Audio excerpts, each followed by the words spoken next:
할렐루야. 네, 저희 예배 오신 여러분들 저도 환영합니다.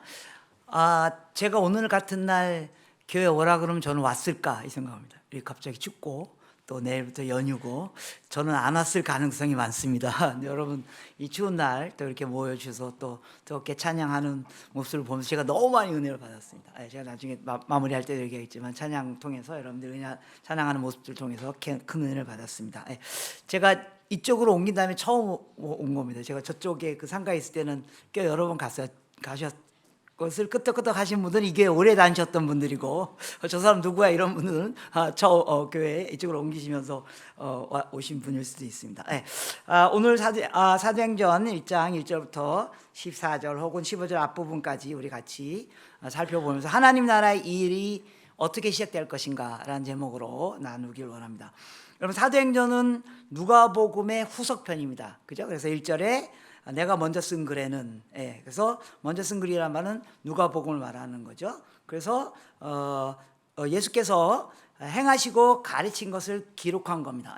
그게 누가복음이고 그 다음에 사도행전은 그 이후에 제자들이 그 일을 어떻게 계속해 나갈 것인가에 관한 기록입니다. 그 2절에 나와 있죠. 그가 택하신 사도들에게.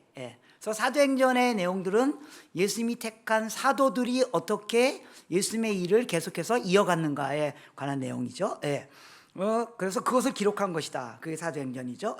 그리고 그러면 예수님이 하셨던 일은 무엇입니까? 또 제자들에게 계속 진행하길 원했던 일, 그리고 제자들이 계속 했던 일이 무엇이냐면 그게 3절의 내용입니다. 그가 권한 받으신 후에 또 그들에게 확실히 많은 증거로 친히 살아계심을 나타내서 40일 동안 그들에게 보여서 하나님 나라의 일을 말씀하셨다. 그래서 예수님이 하셨던 일이 뭐냐면 하나님 나라의 일을 하신 겁니다. 그리고 그걸 이제 제자들에게 그걸 기록한 게 복음서고요. 그리고 그걸 제자들에게 네가 이제 너희들이 이것을 계속해서 진행해 가라라고 제자들에게 그 일을 넘기고 그리고 제자들이 했던 그 일, 즉 하나님 나라의 그 일을 기록한 게 사도행전의 내용이라고 볼 수 있습니다. 따라서 예수님이 이 땅에서 하신 일의 내용이 뭐예요? 그것은 하나님 나라에 관한 선포입니다. 예를 들면 누가복음 8장 1절 같은 데 보면 예수님께서 이렇게 말합니다. 그 후에 각 성과 마을을 두루 다니시며 하나님 나라를 선포하시고. 성경에 계속해서 예수님이 뭐 하셨냐면 이 땅에 뭐 하셨냐면 하나님 나라를 선포하시고 하나님 나라를 선포하시고 그리고 이제 그 일을 제자들에게 위임하는 장면이 사도행전 앞부분에 기록된 것이죠. 그래서 예수님도 하나님 나라의 일을 하셨고요. 그리고 제자들도 그 일을 했고요. 그래서 우리도 하나님 나라의 일을 하는 겁니다. 하나님 나라의 일을 하기 위하여 또 사도행전이 그렇게 기록된 이유는 예수님이 그렇게 하셨던 일을 제자들이 이렇게 했던 것처럼 니네들도 이 글을 읽는 후대의 지금 교회들도 하나님 나라의 일을 해야 된다. 그 의도가 사도행전에 있을 거라고 생각됩니다. 하나님 나라의 일이 뭘까요? 여러분 하나님 나라라는 말 여러분 많이 들었잖아요. 하나님의 나라. 그러니까 하나님 나라 또 주기도문도 하나님의 나라가 이 땅에 임하고 하나님의 나라 하나님 나라에 대한 여러분 설교를 여러 번 들었을 것입니다. 다양한 측면을 들었을 것입니다. 요약해서 말하면 하나님 나라란 말은 하나님이 통치하신다 그런 뜻입니다. 하나님이 통치하신다. 여러분 나라의 3대 요소 알죠? 뭡니까? 사회 시간 배웠던 거 영토, 주권, 국민, 그죠? 그 중에 제일 중요한 주권입니다. 나라, 그렇죠? 주권. 그래서 여러분들이 미국에 가 있어도 여러분들은 한국의 주권에 영향을 받습니다. 그래서 미국에 가서 사고 치면 미국 경찰이 잡아가는 게 아니라 한국 대사관에 와서 여러분들을 하거든요. 그래서 주권이 중요합니다. 즉 하나님 나라의 가장 핵심은 하나님이 통치하신다는 겁니다. 하나님이 통치하신다는 겁니다. 즉 하나님이 우리에게 알리길 원했던 것, 예수님이 우리에게 전달하길 원했던 것, 예수님이 제자들을 통해서 계속해서 수행하기를 원했던 것, 그리고 제자들이 그 이후에 제자들인 우리들이 계속 수행하기를 원했던 것, 하나님이 세상을 통치하신다. 이 땅은 하나님의 나라일 것이다. 그것을 알리는 겁니다. 그리고 우리 모두가 하나님의 백성이고 하나님께서 이 세상을 복주시고 축복하시길 원하시고 그래서 우리 모두가 하나님의 백성이 돼서 하나님의 통치 가운데 사는 것, 그 나라가 이루어지는 것, 그게 예수님의 메시지였고요. 사도들의 메시지였고 우리의 메시지가 되어야만 한다는 것입니다. 당연한 것입니다. 당연히 다 알죠. 왜요? 왜 이 세상이 하나님의 나라입니까? 왜 이 세상을 하나님이 통치하십니까? 하나님이 창조하셨기 때문에요. 하나님은 창조하셨고 그냥 남겨둔 게 아니라 하나님이 지금부터 다스리신다고요. 하나님이 다스리신다고. 그래서 우리가 하나님의 다스림 안으로 들어간다는 겁니다. 하나님이 이 세상을 다스린다는 말은 하나님이 나를 다스린다는 뜻입니다. 네. 그러니까 하나님이 이 세상을 다스린다, 그렇게만 말하고 그걸 자기에게 적용하지 않아. 하나님이 세상을 다스린다는 말은 하나님 나를 다스리신다고요. 여러분, 정말로 주님이, 하나님이 여러분을 다스리시고 계시십니까? 지금 여러분들이 하나님의 통치를 받고 계시십니까? 예수님이 내 인생의 주인이란 말의 의미를 우리는 잘 이해할 필요가 있습니다. 예수님이 내 인생의 주인이라고요. 이 말을 많이 묵상하셔야 됩니다. 왜요? 그분이 나를 다스리기 때문에요. 왜요? 그분이 나를 통치하시기 때문에, 그분이 나를 창조하셨기 때문에, 그분이 나를 구원하셨기 때문에요. 갈라디아서 2장 22절에 내가 그리스도와 함께 십자가 못 박혀 죽었으니 이제는 내가 사는 것이 아니요 내 속에는 그리스도께서 사시는 것이다. 지금 나를 사랑하시고 나를 위하여 죽으신 하나님의 아들을 믿는 믿음 안에서 사는 것입니다 라는 말의 의미를 여러분 정말 믿으세요? 주님이 나를 통치하신 걸 정말 믿으세요? 여러분, 오늘 하루를 이제 다 마무리하잖아요. 오늘 하루 동안 주님이 여러분을 통치하셨습니까? 혹은 여러분 주님의 통치를 받으려고 의도적으로 그분과 여러분 스스로를 연결하고 그분이 우리를 통치하시는 방법이 뭐예요? 하나님의 말씀이잖아요. 그죠? 그래서 말씀을 계속 기억하고 말씀이 나를 통치하고, 예. 그리고 순간순간 하나님은 어떻게 할까요? 예수님은 어떻게 할까요? 예수님, 이 상황에서 제가 무슨 말을 해야 될까요? 예수님, 제가 뭘 해야 될지 주님 나를 통치해 주시옵소서. 나에게 말해 주시옵소서. 내가 그 통치를 받겠습니다. 그러면서 하루를 보내셨습니까? 초대교인들이요, 예수님이 그들을 통치한다는 것을 믿는데 상당히 시간이 걸린 거 아세요? 네. 여러분, 그래서 초대교인들이 보면요, 예수님을 부르는 그 명칭이 조금씩 변화되어져 가는 것을 볼 수 있어요. 처음에 초대교인들이 예수님을 뭐라고 불렀어요?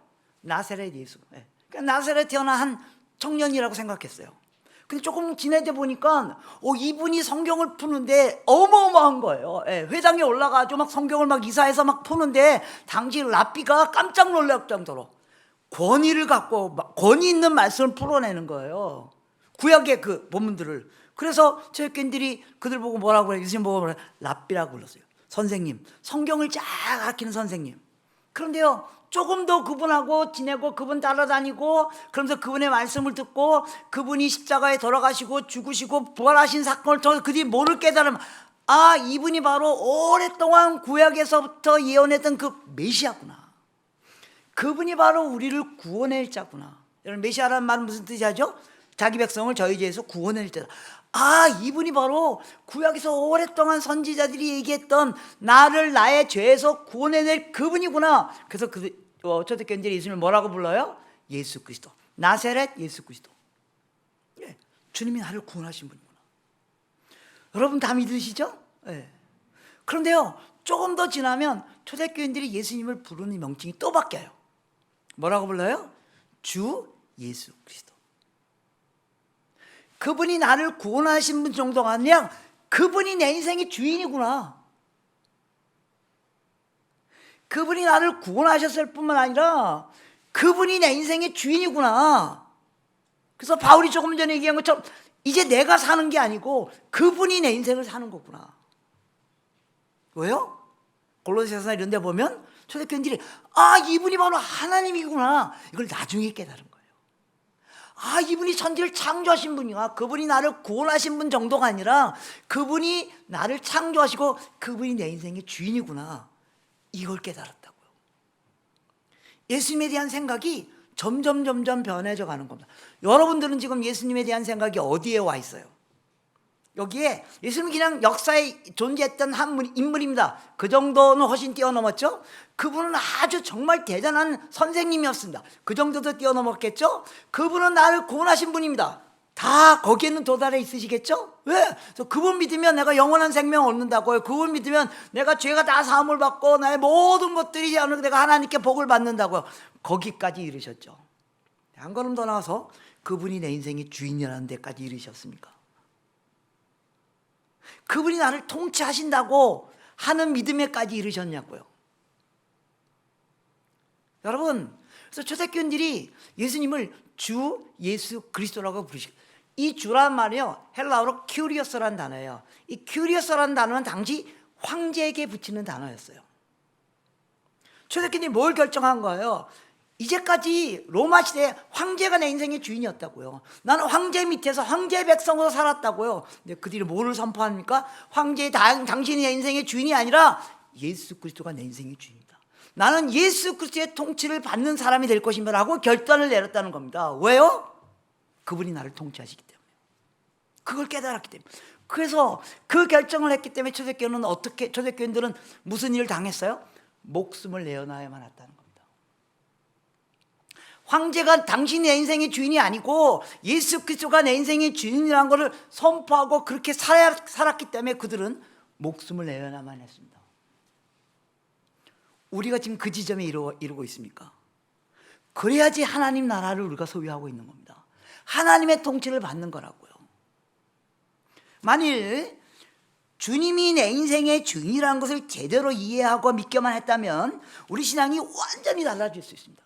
주님이 나를 구원한 것 정도가 그것만으로도 어마어마한 일이죠. 주님 때문에 내가 영원한 형벌 안 받고 천국에서 영원한 행복을 누리고 참 생명을 누리고 그것도 어마어마한 것이죠. 초대교인들은요 거기서 한 걸음 더 나와서 당신 내 인생의 주인이라고요.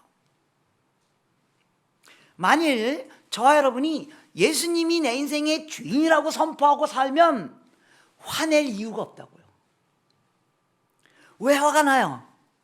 내 인생의 주인이 나기 때문에 화가 나는 겁니다. 내 인생의 주인이 나기 때문에 상대가 나한테 내 감정을 상하는 말을 하면 내가 화가 나는 거라고요.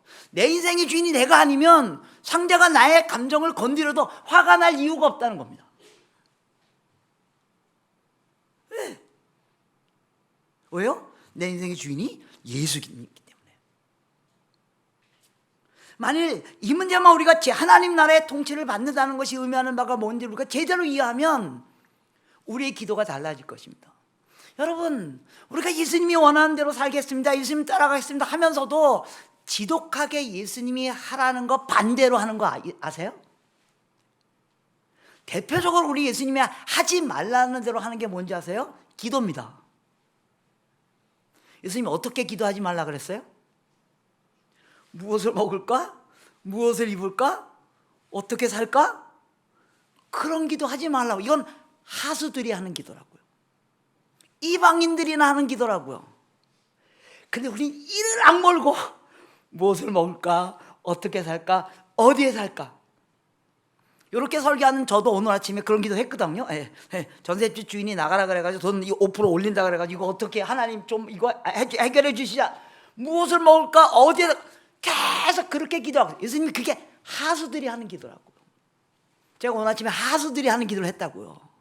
고수들이 하는 기도는 뭐예요? 그 나라와 그 일을 구하라. 그래 하면 다 줄게. 우리가 정말 예수를 믿는지 저는 제가 지금 예수를 정말 믿는지 안 믿는지 믿는 것 같으면서 안 믿는 거예요.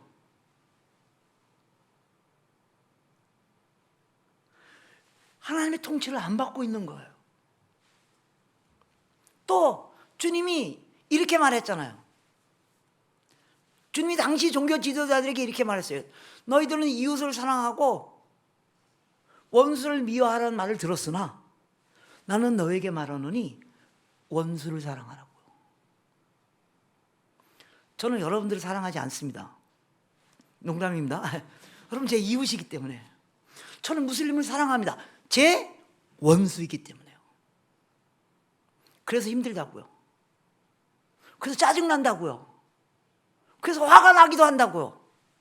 원수 사랑했더니 이것들이 제가 무슬림 보고 이것들이라고 말하는 게 아니라 제 원수. 제 원수를 사랑했더니 어떻게 해요? 그것들이 내 뒤통수 치잖아요. 그럼 뒤통수 치면 하나님의 통치를 받는 사람은 어떻게 돼요? 하나님 통치를 받는 방법이 뭐야? 말씀이잖아요. 누가 너의 뒤통수를 치면 어떡하라고 하나님이 말씀으로 우리를 통치하고 계시는 거예요. 여러분 성경에 나와 있어요. 누가 여러분의 뒤통수를 치면 어떡하라고 성경에 나와 있는데 제 성경에는 나와 있거든요. 앞통수를 갖다 대라고요. 그게 하나님의 통치를 받는 방법입니다. 그래서 주님 말도 안 되지. 원수를 사랑한 것도 내가 용기를 내서 했는데 그 사람이 내 뒤통수 치는데 앞통수까지 대라고요? 말도 안 됩니까? 여러분들이 왜 말도 안 된다고 생각을 해요? 내가 내 인생의 주인이라고 생각하기 때문에. 만일 하나님이 내 인생의 주인이라고 생각하면 이해 안 되지만 그래도 제가 앞통수 갖다 대겠습니다. 그게 하나님 나라를 사는 사람들의 방식입니다. 잘 아시겠지만 그게 복 받는 길이라고요. 그게 하나님 백성답게 사는 일. 왜요? 그러면 주님이 내 인생을 살기 때문에요. 주님이 내 인생을 살아주시기 때문에요. 성경에서 예수님이 하셨던 일도 바로 이런 하나님 나라를 선포하는 겁니다. 그리고 제자들에게 계속 수행하기를 원했던 것도 이런 하나님 나라를 선포하는 겁니다. 그리고 그 제자들이 우리에게 지금 선포하기를 원하는 것도 그런 하나님 나라를 선포하는 겁니다. 왜 하나님의 나라 일을 선포해야 됩니까? 사람들이 하나님 나라에 대립되는 개념 안에 있기 때문에, 사탄의 통치를 받고 있기 때문에요. 우리가 하나님의 통치를 받아야 되는데 자꾸 우리들이 사탄의 통치를 받고 있다고요. 그리고 이 사탄의 통치는 왜 시작됐습니까? 바로 성경이 뭐라고 말합니까? 우리가 타락했고 우리가 죄를 졌기 때문에. 성경에서 사탄이 우리를 통치하는 방법이 뭡니까? 우리를 죄짓게 하고 그 결과 우리를 사망에 들어가게 하는 겁니다. 이거는 육신적 사망에도 의미하기도 하고, 그래서 결국 우리가 다 죄 때문에 죽는 거예요. 동시에 이거는 영적인 사망에 들어가는 것도 포함되고 있습니다. 영적으로 우리가 사탄의 공격을 받아서 영적으로, 육신적으로는 살아있지만 영적으로는 우리가 죽은 것처럼 살고 있다고요. 영적인 사망은 무엇을 말하는 겁니까? 예를 들면 저 여러분 마음속에 이런 생각이 들면 영적으로 사망한 겁니다. 바울이 로마서 1장 28절부터 32절에 이렇게 얘기합니다. 너희들이 이런 생각을 하고 있으면 너희는 여전히 죄 가운데 있는 거다. 영적으로 사망한 거다. 28절 이렇게 얘기합니다. 또 그들이 마음에 하나님 두기를 싫어하며 하나님께서 그들을 그 상실한 마음대로 내버려 두사 합당하지 못한 일을 하게 하셨으니 그 불의와 추악과 탐욕과 악의가 가득한 자, 시기와 살인과 분쟁과 악독과 악들이 가득한 자, 수군수군한, 여러분 지금 수군수군하고 있으면요 사탄의 통치 안에 있는 겁니다. 또 계속해서 30절에 비방하는 자요. 여러분들이 누굴 비방하고 있으면요 우린 지금 사탄의 통치 가운데 있는 거라고요. 하나님을 미워하는 자요, 능욕하는 자요, 교만하는 자요, 자랑하는 자요, 악을 도모하는 자요, 부모를 거역하는 자요, 또 우매한 자요, 배역한 자요, 무정한 자요, 무자비한 자요. 만약 우리 삶 속에 이런 모습들이 나타난다면, 또 그들이 이 같은 일을 행하는 자는 사형에 해당된다고 하나님께서 정하심을 알고도, 다 알잖아요. 하나님이 우리가 그렇게 살면 너희들이 죄로 죽을 수밖에 없다고 알면서도 그렇게 행하고 또 그런 일을 행하는 자를 옳다 하느니라. 만일 저 여러분의 삶에 이런 모습들이 나타난다면 이것은 우리가 하나님의 나라의 통치에 있는 게 아니라 사탄의 통치에 있는 겁니다.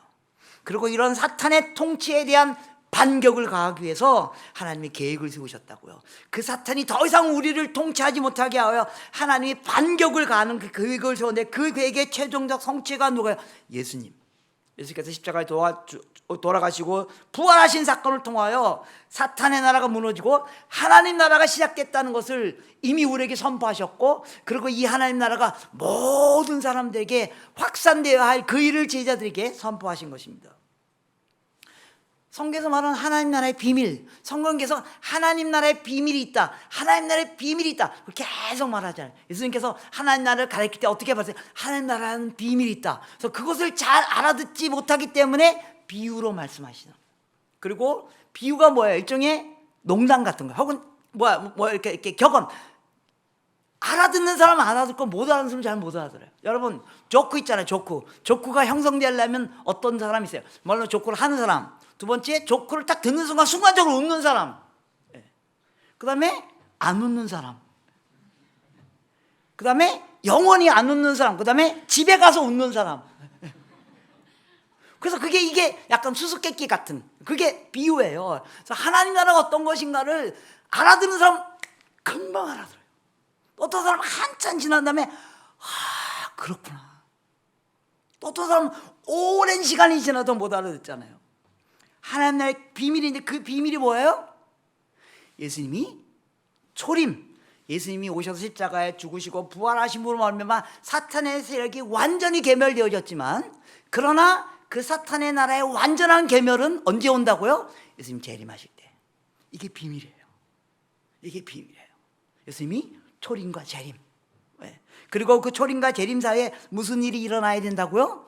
이 복음이 하나님의 예수를 통하여 모든 사람들을 구원하시고 모든 사탄의 세력을 물리쳤다는 것을 모든 사람이 알게 해야 돼요.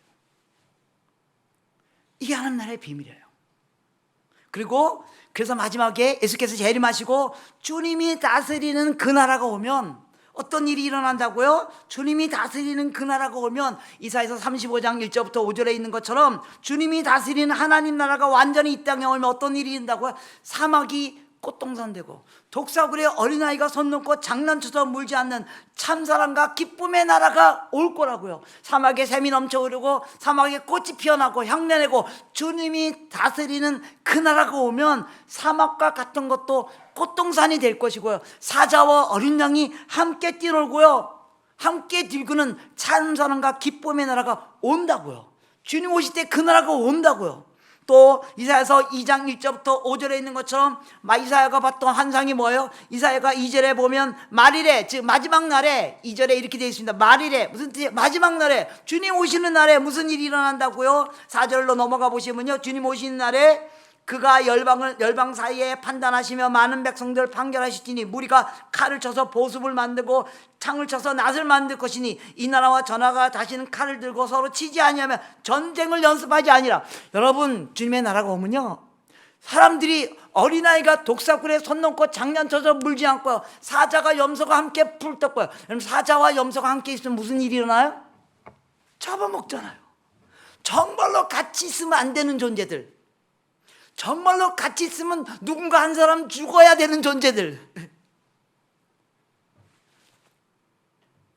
이거 다 녹화하죠? 말 조심해야 되겠다.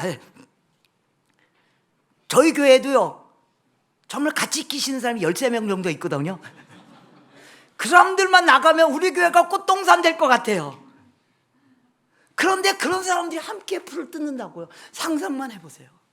어린아이가 독사굴에 손 놓고 장난쳐서 물지 않으며 사람들이 칼과 창을 꺾어서 보습을 만들고 낫을 만들어서 곡식을 가꾸고 더 이상 전쟁을 연습하지 않는 그런 나라가 온다고요. 여러분 아세요? 제가 지금 설교하는 이 시간도 저 이스라엘에서 소위 말해서 하나님의 백성이라고 하는 그 유대인들이 팔레스틴 무슬림 사람들을 죽이고 하루에 800명씩 죽어가고 있잖아요. 우리의 목표는 선교가 아닙니다. 우리의 목표는 하나님의 나라가 이 땅에 완전히 임하는 것입니다. 이 하나님의 나라에 관한 선포를 하는 게 우리의 목표입니다. 저는 정말로 이 나라가 오길 원합니다. 저는 정말 우리 아이들이 독사굴에 손 놓고 장난쳐서 물지 않는 그런 나라가 오길 원합니다. 저는 정말 우리 아이들이 독사굴에 손 놓고 장난쳐도 물지 않는 그런 나라가 오길 원해요. 사람들이 칼과 창을 꺾어서 보습을 만들고 낫을 만들어서 곡식을 나누고 더 이상 전쟁을 연습하지 않는. 여러분, 지금 모든 나라가 전쟁을 연습하고 있잖아요.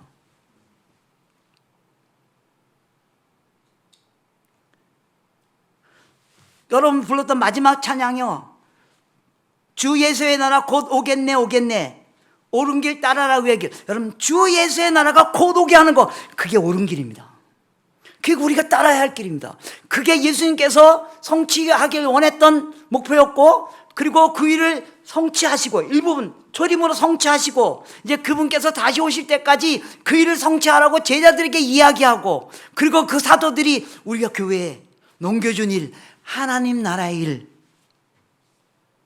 그 일을 하기 위해서 우리 교회가 모인 겁니다. 그 일을 하라고 하나님이 저와 여러분을 먼저 구원하신 것입니다. 그러면 이 하나님의 나라의 일은 어떤 순서를 통해서 이루어집니까? 오늘 본문에 보시면요, 하나님 나라 일이 시작되게 하기 위해서 어떤 준비를 해야만 합니까? 3절부터 5절에 보면 예수님께서 뭐라고 얘기하십니까? 먼저 성령님이 오실 것을 기다려야 된다고요.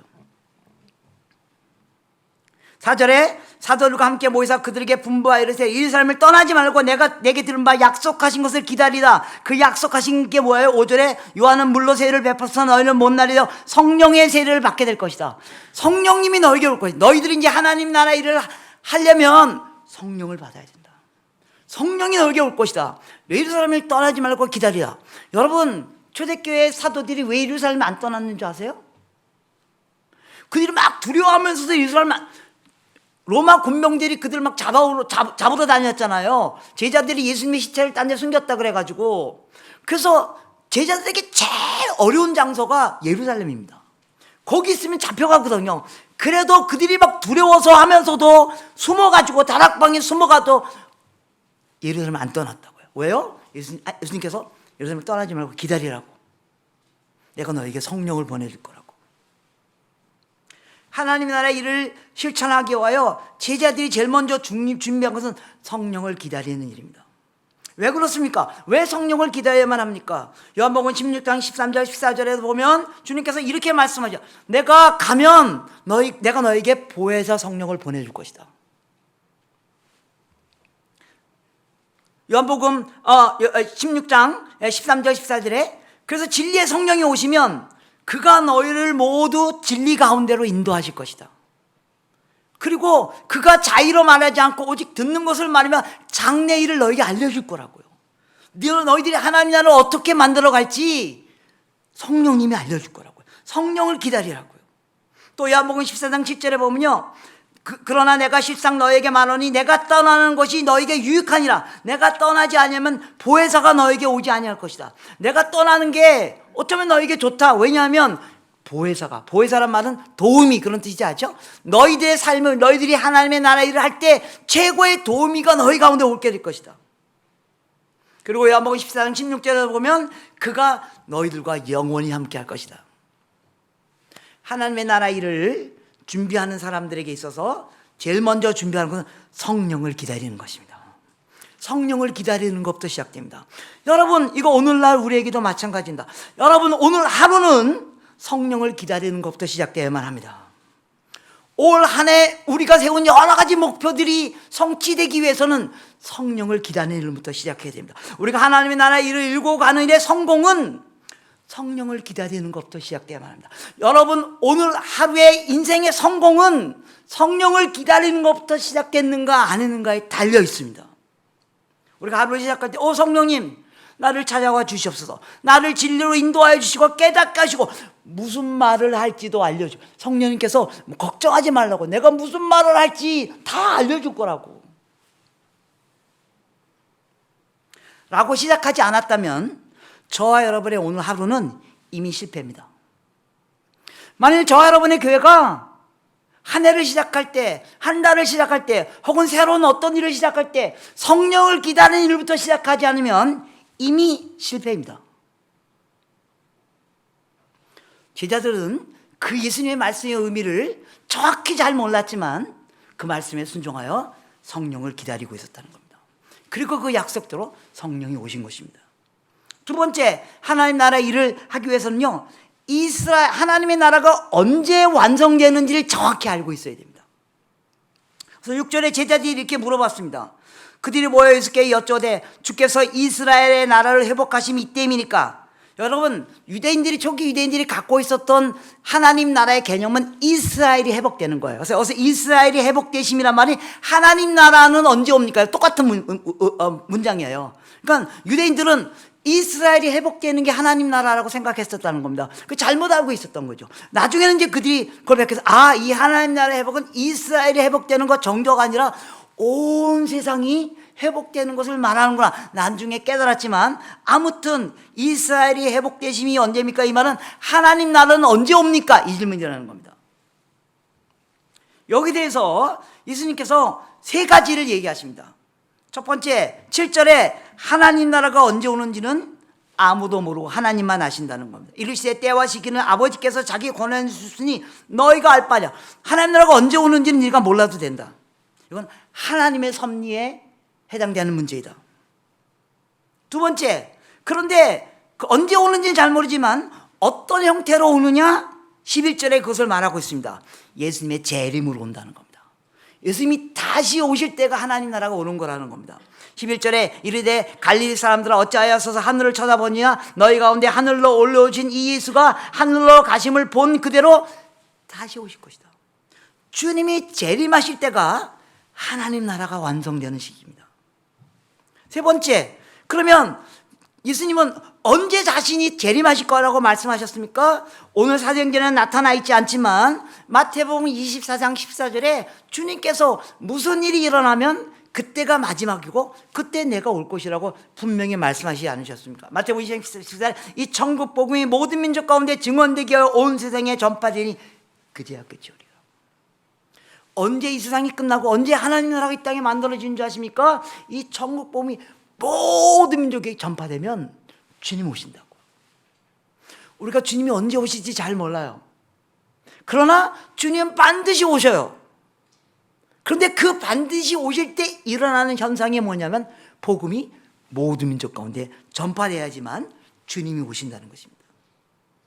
다 아는 것 같지만 이것을 우리가 분명히 인지하고 있지 않으면 우리 헷갈리는 겁니다. 우리가 그렇게 사모하는 하나님의 나라, 우리가 그렇게 기다리는 하나님의 나라는 주님이 재림할 때 오고 그 주님은 언제 재림하냐면 이 천국 복음이 모든 민족 가운데 전파되어야만 오신다는 겁니다. 많이 들었던 내용입니다. 그것이 갖는 진정한 의미들을 우리가 자꾸만 놓칠 수 있어요. 최근에 어떤 사람들 마태복음 24장 14절 이거는 실제 그런 모든 민족이 있습니다. 그런 걸 말하는 게 아니다. 이거는 당시 예수님이 이것을 말할 당시 이스라엘의 멸망을 말하는 거지. 24절에 보면 뭡니까 전쟁이 일어나고 지진이 일어나고 이스라엘의 멸망을 말하는 것이다. 그래서 AD 70년 이미 성취된 것이다. 아닙니다. 여러분 이건 성경 해석의 가장 기초를 모르는 사람들의 이야기입니다. 성경 해석의 가장 특히 예언을 해석하는 방법이 뭐예요? 이걸 트로젝터리라고 해요. 트로젝터리 뭐예요? 산을 보는 거예요. 산을 보면 가까이 있는 산도 있고 멀리 있는 산도 있잖아요. 그걸 전체로 보면 그냥 하나의 산으로 보이는 거예요. 구약에 있는 많은 예언들이요 당시에도 이루어졌어요. 그러나 그 예언은 결국 마지막 날에 이루어질 예언에 그걸 쌓아가는 거예요. 마지막 날에 복음이 모든 민족 가운데 전파될 거고 그때 주님 오신다는 것. 여러분 아세요? 저는요 선교사지만 제 목표는 선교가 아닙니다. 제 목표는 주님 다시 오시는 겁니다. 저는요 내일 아침에 주님 오셨으면 좋겠어요. 저는 내일 아침에 오는 게 싫어요. 지금부터 하는 건 농담입니다. 제가 여기 설교하고 집에 가면 한 11시 12시 되잖아요. 내일 세탕 떼어야 돼요. 그래 세탕. 주일날 여기 목사님 맨날 그렇게 하시겠지만 주일날 또 어떤 교회 가서 3부 예배인가 4부 예배 하고 저녁 예배. 저는 내일 오는 게 싫어요. 저 오늘 밤 주님 오셨으면 좋겠어요. 제가 이 설교하고 끝나고 집에 가는 사이에 주님 오셨으면 좋겠어요. 저 해볼 거 다 해봤거든. 결혼도 해봤고요. 애도 낳아봤고요. 해볼 거 다 해봤거든요. 근데 저는 내일 아침에 주님 오늘 밤에 주님 안 오실 거 확실히 알아요. 제가 내일 설교 아직 준비 안 됐거든. 오늘 밤에 밤새워 되는 거 제가 확실히 알아요. 왜요? 아직도 예수 안 믿는 사람들이 있기 때문에요. 우리 모든 그리스도의 목표가 뭐예요? 정말로 주님 다시 오시는 거예요? 우리 모든 그리스도의 목표가 정말로 어린아이가 독서에 손 놓고 장난쳐서 물지 않는 그런 나라가 오는 거예요? 예, 맞아요. 그러면 그 일을 왜요? 복음이 모든 민족 가운데 전파되어야만 합니다. 만약 우리가 여기에 믿음으로 반응하고 순종하지 않는다면 예수님의 재림이 표현이 좀 이상하지만 딜레이 될 수도 있습니다. 이런 말 하는 게 좀 좋은 말은 아니지만 하나님만 아시니까.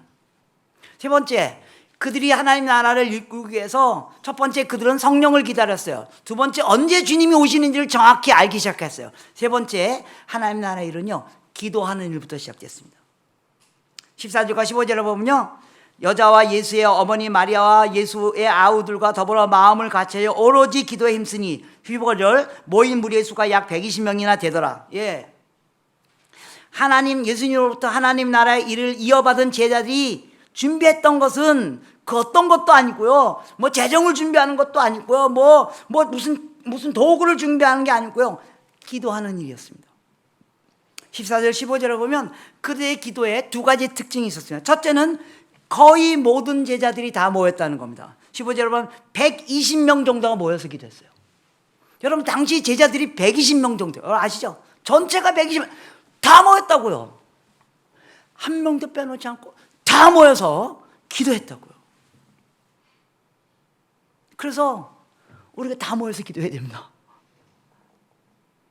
그래야지만 하나님 나라의 일이 우리를 통해서 이루어질 수 있습니다. 두 번째, 그들의 기도의 특징이 뭐예요? 오로지 기도에 힘쓰니라. 오로지 기도에 힘쓰니라.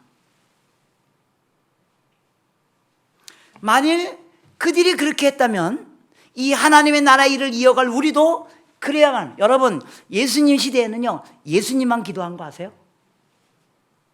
예수님이 기도에 대한 얘기를 무지 많이 했어요. 기도하라, 기도하고, 기도 내용도 알려줬잖아요. 주기도, 너희는 기도할 때 이렇게 하라. 내용까지 다 알려줬어요. 그래서 예수님 시대에 쟤들이 하나도 기도 안 한 거 아세요? 어떻게 알아요? 예수님께서 마지막에 겟세마네 동산에서 그 어마어마한 십자가를 앞에 두고 예수님 인생의 가장 절대절명의 상황에서 예수님이 너무 힘들어가지고 땀방울이 핏방울이 될 정도로 막 힘들어가지고 주님 제발 이 잔을 저에게 옮겨주시옵소서 라고 막 기도할 때 예수님이 너무 힘들어가지고 제자들 보고 뭐라고 했어요? 니네 나하고 1시간 정도 좀 같이 기도해다오. 그때 제자들이 뭐 했어요? 그냥 돌 던지면 있는 저 정도 거리에서 쿨쿨 자고 있었다고요. 예수님이 땀방울이 핏방울이 될 정도로 그 절대절명의 순간에도 제자들이 기도 안 한 거 아세요? 근데요, 사도행전에 딱 들어서니까 계속 반복되는 단어가 뭐예요? 전심으로 기도하더라. 전심으로 기도하더라. 예수님의 시대에 예수님이 전심으로 기도했고, 사도들의 시대, 사도행전에 가장 많이 반복되는 단어가 뭔지 아세요? 전심으로 기도하더라. 전심으로. 사도들 시대에 사도들이 전심으로 기도했어요. 지금 우리의 시대예요. 우리가 전심으로 기도해야만 합니다. 다 아는 일입니다. 그럼에도 불구하고 이것을 놓치고 있다면 우리는 하나님 나라의 일을 하는 프로젝트, 우리의 하나님 나라의 일에 관련된 프로젝트는 이미 실패입니다. 우리가 성령을 기다리고 언제 하나님 나라가 완성될 것이라는 그 목표 지점을 정확히 알고 있지 않고 기도로, 전심으로 모두가 모여서 기도로 출발하지 않으면 이미 우리 프로젝트는 실패입니다. 나의 하루의 삶이든 우리 교회 사역이든 선교든 실패입니다. 정말로 우리가 오로지 기도에 힘쓰는가를 확인해봐. 그래야지만 하나님 나라가 시작됩니다. 여러분, 3월 10일부터 무슬림을 위한 30일 기도운동 시작되는 거 아시죠? 모르시는군요. 인터넷에 가면 다 나옵니다. 매일 무슬림이 3월 10일부터 라마단 기간이에요. 여러분, 라마단 기간은 무슨 기간인지 알아요? 무슬림이 30일 동안 금식하며 기도한다고. 여러분 상상이 되세요? 모든 무슬림이, 거의 모든 무슬림이, 그 중에 몇 명 이렇게 약간 그렇게 까짜들도 있지만 거의 최소한 30일 동안 모든 무슬림이 금식하고 기도한 척을 한다고요. 여러분 아세요? 우리는 어떻게 기도해요? 그래서 사람들이 이런 결정을 했어요. 무슬림들이 30일 동안 그들의 신을 위하여 기도할 때 우리가 30일 동안 그 무슬림들이 그리스도를 볼 수 있도록 기도합시다. 그래서 이 무슬림을 위한 30일 기도운동이 한 20년 전부터 일어났어요. 여러분, 무슬림이 620명에 시작됐잖아요. 그럼 지금 그러니까 무슬림이 1300년, 무슬림 1300년 역사 중에 무슬림 가운데 1000명 이상 예수 믿은 사건이요, 딱 72번 일어났어요. 그런데 620년부터 2000년까지 딱 3번밖에 안 일어났어요. 그리고 2000년부터 지난 20년 동안 69번이 일어났어요. 뭐 때문인지 아십니까? 기도운동 때문입니다. 여러분 이런 말 있는 거 아시죠? 우리가 일하면 그냥 우리가 일하는 거지만 우리가 기도하면 하나님이 일하신다고. 여러분이 일하실래요? 하나님이 일하게 하실래요? 여러분, 지금 무슬림 지역에 프론라인에서 일하는 선교사들 물어보세요. 당신 가운데, 무슬림 가운데 있는 사람들이 나옵니까? 그럼 가장 프론라인, 나옵니다. 그렇게 말해요. 당신들이 가서 복음을 전했습니까? 아니요. 이렇게 말해요. 선교사들이 복음을 전해서 무슬림이 나오는 게 아니에요. 선교사들이 무슬림들에게 가서 정말 무슬림 프론라인에 가서 복음을 전하는 게 무지무지 어려워요. 접근이 안 돼요. 그런데 그들 가운데 있는 사람이 나오는 게 뭐지 합니까? 하나님이 역사하시는 겁니다. 하나님이 그들의 꿈의 환상으로 이적으로 나타나셔서 그들이 예수님을 먼저 알고 예수를 보고 선교사를 찾아와가지고 예수에 대해서 더 설명해 주십시오. 그런 일이 지금 일어나고 있어요. 여러분, 3월 10일부터 하는 라마단 30일 기도운동에 한번 참여해 보세요. 인터넷 들어가면 매일 기도 제목이 떠올라요. 올라와요. 여러분, 금식 안 해도 괜찮아요. 금식 안 해. 하루에 5분만 해도 그 무슬림들과의 기도하면 하나님이 일하신다고요. 제가 어디 가든 늘 이야기해요. 저는 하루 일과 중에 제일 먼저 하는 일이 뭔지 아십니까? 한 민족을 위해서 기도하는 일입니다. 저는 아침에 일어나서 성경 피기 전에, 화장실 가기 전에, 세수도 하기 전에 그냥 제일 먼저 한 민족을 위해서 기도한 그런 어플이 있는 거 아시죠? 세계 기도 정보 이런 거 하면 자동으로 매일 새로운 기도 제목이 올라오잖아요. 그거 갖고 기도하는 일로부터 시작합니다. 왜 그런지 아십니까? 여러분이 어떤 사람에게 사랑받고 싶어요. 그럼 어떻게 해야 돼요? 그 사람이 제일 좋아하는 거 하시면 돼요. 제가 저희 아내에게 사랑받는 법이 뭔지 아세요? 설거지 해주는 거예요. 저희 아내는 요리를 무지무지 잘하거든요. 그래서 뚝딱뚝 하면 굉장히 맛있는 음식이 나와요. 근데 문제는 뭐냐면 저희 아내가 손이 요만해요. 저도 작지만 저보다 더 작고 해서 손이 초등학교 한 5학년 정도의 크기예요. 그 손의 힘이. 그래가지고 요리는 막 하는데 설거지는 정말 못해요. 그래서 제가 언제까지 좋은 음식을 맛있는 음식을 먹냐 하면 더러워지지 않은 그릇이 제로가 될 때까지. 예. 그래서 모든 그릇이 다 이제 이렇게 음식물로 더러워지면 그다음부터 우리 아내가 요리를 안 해요. 예. 깨끗한 그릇이 없기 때문에. 그래서 제가 하는 유일한 일은 뭐냐면 설거지 열심히 해주는 거예요. 그럼 내가 끊임없이 좋은 음식을 얻어 먹을 수 있어요. 이게 제가 하나님한테 사랑받는 방법. 여러분, 하나님께 사랑받는 방법이 뭐예요? 하나님이 제일 좋아하시는 일을 하는 거예요. 하나님 뭘 좋아하신다고요? 온 세상이 구원받는 거예요. 여러분 아셨어요? 하나님 뭘 제일 좋아하시는 줄 아세요? 저와 여러분이 구원받는 것 정도가 아니고요, 모든 나라, 모든 민족, 모든 족속이 하나님이 창조해 놓으신, 하나님의 형상으로 창조해 놓으신 그 모든 사람이 한 명도 빼놓지 않고 저와 여러분처럼 구원받는 일, 그 하나님 제일 좋아하신다고, 그거 하나님 제일 원하신다고요. 그래서 제가 하나님께 사랑받는 방법이 뭐냐면 하나님이 제일 좋아하시는 거, 그거부터 한다고요. 하나님, 이 민족 아직 예수 안 믿고 있습니다. 하나님 역사하여 주시옵소서. 내가 하나님이 제일 좋아하는 일을 하면 하나님이 저를 좋아하신다고요. 그래서 저는 아침에 일어나서 제일 먼저 하는 일이 한 민족을 위해서 기도하는 겁니다. 저희 집에 119를 불러야 할 상황이 와도 저는 한 민족을 위해서 먼저 기도하고 119를 부릅니다. 뻥입니다. 예. 당연히 119 먼저 부르죠. 그리고 그날은 아마 그 한 민족을 위해 기도를 안 할지도 몰라요. 그럼 내가 그렇게 살고 싶다는 겁니다. 왜요? 그게 하나님이 제일 원하시는 일이기 때문에. 왜요? 제가 하나님께 사랑받고 싶거든요. 우리의 기도가 능력이 아니에요. 우리가 늘 사역을 마치셨을 때, 혹은 어떤 일이 있었을 때 이 일은 하나님이 하신 것입니다라고 여러분들 고백하시려면 그 고백은 우리의 기도를 전제하는 겁니다. 우리가 기도를 통해 하나님 해주십시오라고 말했기 때문에 하나님이 하신 것에 대해서 우리가 하나님을 높이는 것입니다. 우리 기도가 능력이 아니에요. 우리의 기도를 들으시는 하나님의 능력이셔요. 여러분들의 이 하나님 나라의 프로젝트, 여러분 교회에 하나님 나라의 프로젝트가 있죠? 그게 뭔지 제가 잘 모르겠습니다. 여러 가지만 하나님 나라를 위해서 여러분들 프로젝트가 있잖아요. 그 프로젝트가 성공하려면 하나님이 하셔야 됩니다. 하나님이 하게 하시는 말은 간단해요. 다 모여서 전심으로 기도하는 일입니다. 초대교회는 이 준비를 했다는 것입니다. 그리고 이어서 하나님 나라의 일의 성취를 위하여 행동하기 시작했습니다. 어떻게 행동했습니까? 8절처럼 행동했다는 겁니다. 예수님께서 세 가지 행동을 하라고 얘기했다는 겁니다.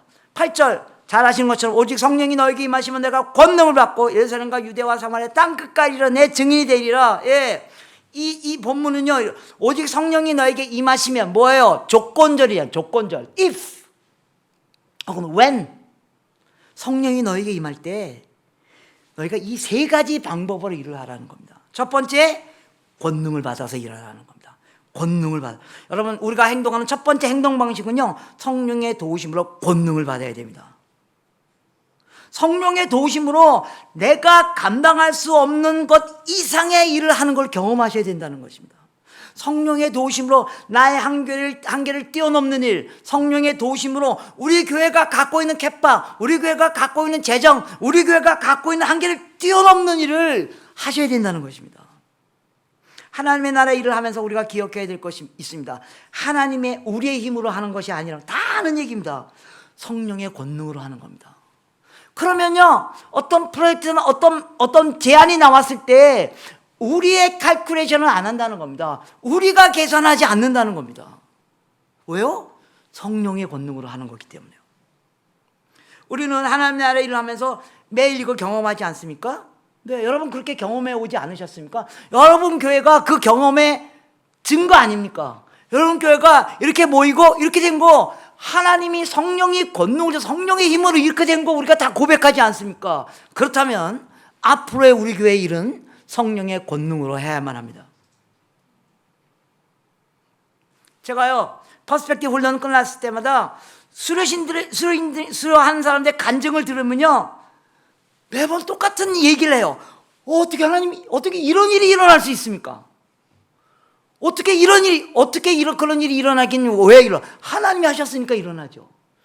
내가 보니까 어떻게 나는 상상도 안 되는 일이 일어나고, 내 개파나 나의 능력으로 상상도 안 되는 일이 당연하죠. 성령님이 능력으로 하셨기 때문에요. 저희 사무실 간사 4명이거든요. 4명이 한 학기에 1200명의 훈련을 매니징하는 거, 우리가 끝나고 나면 어떻게 도대체 이런 일이 어떻게 일어났어? 어떻게 일어나긴 어떻게 일어났어요? 성령의 능력으로 했기 때문에 일어났죠. 지난 학기 퍼스펙티브 훈련 끝나고 한 사람이 한 성도가 간증했어요. 안산에서 내과 병원 하는 의사였어요. 교회 성교부 부장이었대요. 그래서 담임 목사님이 이 훈련 좀 받아라 그래서 받아야 되겠다고 자기 아내하고 같이 받았대요. 아내가 훈련 딱 받는 날, 여러분 혹시 훈련 받으신 분 아시죠? 이거 얘기하면 안 되는데 조금 이렇게 양이 좀 약간 좀 있죠, 그죠? 이렇게 좀 책도 좀 이렇게 두께고, 그래서 아내가 뭐야 지금 나 왜 이거 해야 돼요? 그래서 이제 궁시렁궁시렁대면서 받은 거예요. 그분의 인생이 바뀌었어요. 그분이 이렇게 간증해요. 제가 안산에서 내과 하니까 그 외국인 그 노동자들이 많이 온다는 거예요. 그것도 뭐 그리스도이니까 잘해줘야죠. 예. 그래서 열심히 진료해주려고 어떻게 하든지 이렇게 하는데 그 사람들이 한국말을 잘 못 알아들어가지고 너무 어렵다는 거예요. 그래서 그들을 섬기고 싶은데 막 화가 나는 거예요. 이 사람들이 한국말도 모르고 막 이래. 그래서 이게 잘 진료를 못 해주는 것 때문에 화가 난 거예요. 근데 그분이 이 하나님 나라의 일에 대해서 배우고 나서 뭐가 바뀌었는 줄 아십니까? 그 외국인 근로자들하고 커뮤니케이션 하기 위해서 내가 그들의 언어를 배워야 되겠구나. 이건 어마어마한 기적이에요. 생각이 바뀐 거예요. 저 사람 한국에 와 있습니다. 한국말도 잘 못해. 아이씨, 그 지루한지 짜증나네. 그게 아니라 저를 위해서 지금 그래서 너무 좋대요. 자기 막 밤새도록 막 사전 갖고 그 나라 말 배워가지고 오면 막 이렇게 몇 마디 대화해주고. 이런 기적이 왜 일어났다고요? 하나님이 하셨기 때문입니다. 성령의 권능으로 하셨기 때문에. 올해 저와 여러분을 통하여 하나님의 이런 기적을 성령의 권능으로 이뤄가는 일들이 일어나길 기대합니다. 여러분이 전혀 생각하지 않았던 일들이 않았던 사람들이 교회로 발걸음을 옮기고, 또 그들의 생각이 바뀌고 열리지 않았던 것 같은 문제들이 해결되어지고, 때로는 우리 가운데 병고침의 능력이 일어나고 문제가 해결되어 그들이 소망을 보는 그런 일들이 우리의 힘이 아니라 성령이 주신 권능으로 저 여러분 가운데 일어나길 소망합니다. 오늘 세계복음화의 주체는 선교사들이 아닙니다. 성령님이십니다. 성령 하나님이십니다. 그래서 우리 퍼스펙트 1과 제목이 뭔지 아시냐? 살아계신 하나님은 선교하시는 하나님이 선교사이십니다. 두 번째, 성령의 권능으로. 두 번째, 예루살렘과 사마리아 이르러 땅끝까지. 여러분, 땅끝까지 가야 됩니다. 우리 땅끝까지 가는 행동을 취해야만 합니다. 예루살렘과 유대와 사마리아 땅끝까지. 이 말은 모든 민족, 모든 나라, 모든 사람들이, 현재 세계에 17,313개의 종족이 있습니다. 근데 아직도 7,278 종족의 복음이 들어가지 않았다고요. 여러분, 이런 숫자 들으면 그냥 그러는 이렇게 하죠. 여러분, 복음 없이 사는 사람들이 상상해 가세요? 그게 상상이 안 가면 예수 잘 안 믿는 겁니다. 그죠? 내가 예수 없이 사는 게 상상이 안 되는 사람이면 그 예수 없이 사는 사람들이 예수를 들을 수 없다는 게 상상이 안 돼야 한다고요. 기독교 인구가 1%도 안 되는 국가가 아직 14개 국가나 남아있어요. 5%가 안 되는 국가가 23개국이 남아있어. 그들도 복음을 들어야만 해요. 제가 어제 우리가 제가 한민족을 위해서 어제 그 기도 제목이 뭐냐면 무국적 나라가 국적이 없는 사람도 있다는 거예요. 제가 그 생각은 했지만 이 사람들과의 기도해야겠다는 생각을 처음 하게 됐어요. 여러분, 무국적, 이게 우리 상상이, 국적이 없는 사람들이 있다고요. 그 국적이 없는 사람들이 1200만 명인 거 아세요? 국적이 없다는 말이에요.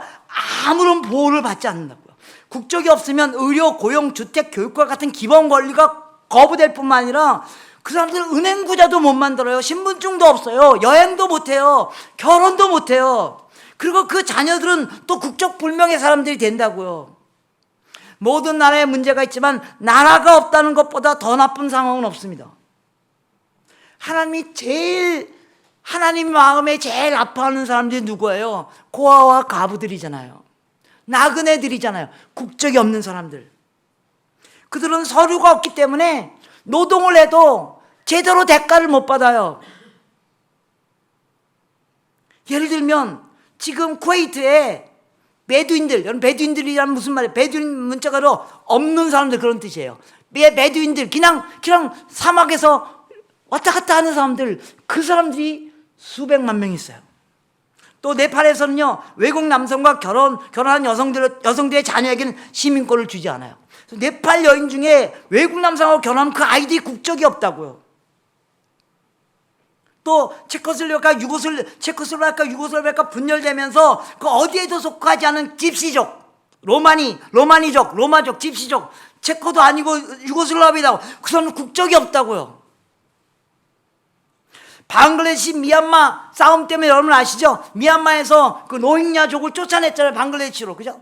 방글라데시가 안 받아주는 거예요. 그래서 그들이 다시 태국으로 왔는데 태국이 또 안 받아주는 거예요. 방글라데시 태국 국경에서 그냥 떠돌이 삶을 살고 국적이 없는 사람들이에요.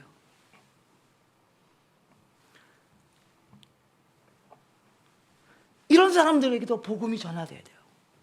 또 땅끝까지 복음이 전파된다는 말은 단순히 지리적 개념을 말하는 거 아니에요. 선교는 멀리 가는 게 아니에요. 선교는 다른 문화에 가는 거예요.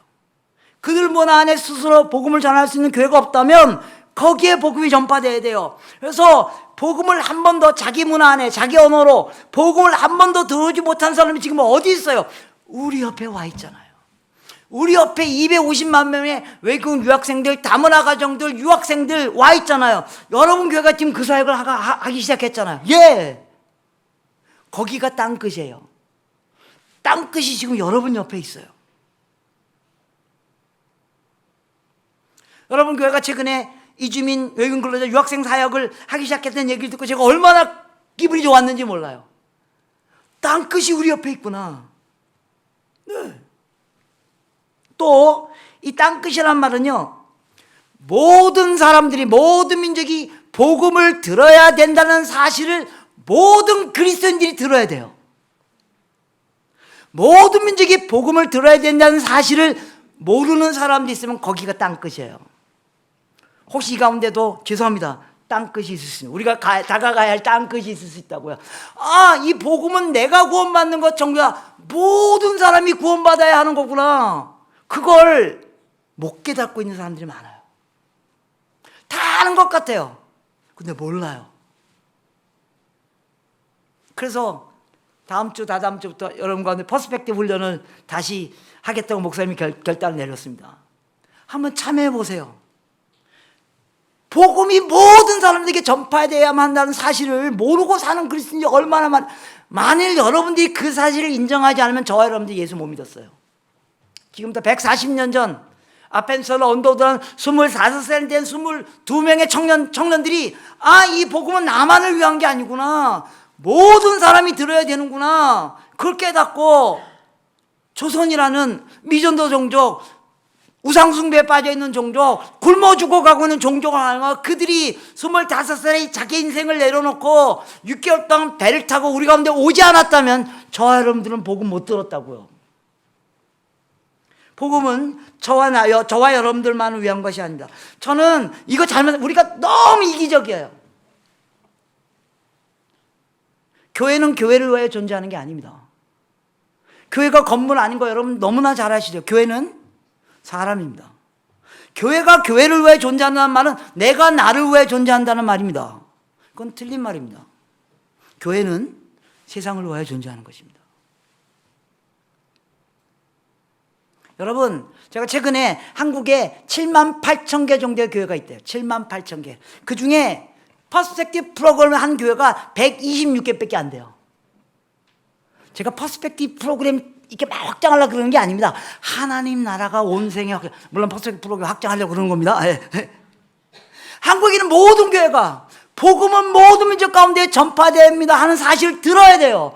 그거 못 듣는 사람이 얼마나 많은지 아십니까? 이거 죄송합니다. 이거 생각하지 않고 교회하는 목사들도 얼마나 많은지 아세요? 교회가 왜 존재해야 된다고요? 모든 민족이 복음을 듣게 하기 위해, 그렇게 해서 하나님 우리 구원하셨잖아요. 그거 하라고, 복의 통로되라고요. 여러 가지 이유로 이 일에 동참하지 않는다면 예수님의 참 제자가 아닙니다. 누군가는 모든 사람이 복음을 들어야 된다는 사실을 모든 그리스도인이 이해해야 돼요.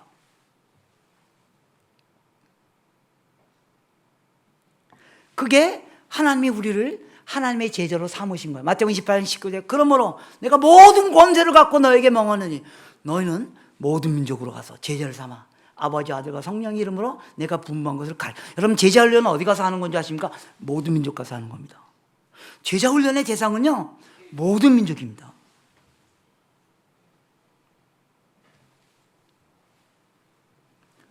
땅 끝까지 가야 됩니다. 그리고 땅 끝까지 가야 된다는 것을 알도록 하는 이 땅 끝까지 일어나야 됩니다. 세 번째, 증인이 되어야 됩니다. 증인이 되어야 됩니다. 너희가 이 일의 증인이라. 여러분 증인이란 말은요 영어로 말하면 witness잖아요. witness란 말은 동사이면서 명사입니다. 무슨 뜻입니까? 우리가 증인이 되려면요 내가 증인이어야 돼요. 법정에서는 증인이 아닌 증언은 채택되지 않아요. 내가 복음이 아니면 복음은 전달되지 않아요. 내가 증인이 아니면 우리가 하는 말은 다 허공에 떠 있는 말이라고요. 내가 증인이 아니면 내가 하는 증언은 그들이 채택하지 않는다고요. 우리에게 있어서 언행일치는 너무나 나를 괴롭게 하는 과제입니다. 저는 이런 설교를 할 때마다 너무나 힘듭니다. 너나 잘하세요. 저도 그렇게 못하지만 우리가 증인돼야지만 증언을 할 수 있습니다. 그리고 우리가 증인으로서의 삶을 살기 위하여 피 흘리기까지 수고하고 애쓴 것을 통해서만 우리의 증언이 유효합니다. 결론 내리겠습니다. 하나님이 우리에게, 예수님이 하셨던 그 하나님 나라의 일, 제자들에게 넘겨줬던 그 하나님 나라의 일, 그리고 이제 우리에게 넘겨온 이 하나님 나라의 일, 그를 위하여 우리가 먼저 성령을 기다리십시다. 성령님 우리 찾아와 주시옵소서. 그래서 우리가 그 나라를 꿈꾸게 하여 주시옵소서.